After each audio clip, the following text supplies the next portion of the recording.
A TV Olivença mostra para vocês a Praia do Siriíba, uma praia muito visitada por turistas.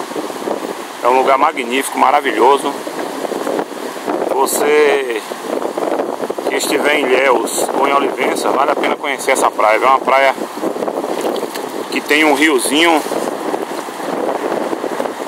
que você pode tomar banho no mar e banhar-se nele. É um rio de água doce que fica aqui na Praia do Siriíba. Tem a cabana do Neguinho também, com atendimento maravilhoso, Neguinho e Michele. E essa é a Praia do Siriíba para vocês.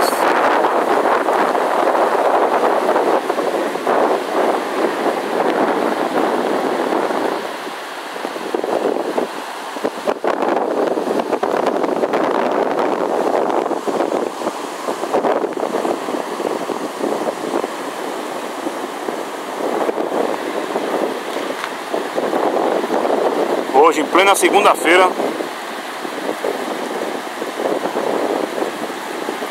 tá fazendo esse dia maravilhoso. Por isso que aqui tá vazio, mas geralmente final de semana isso aqui fica lotado de gente.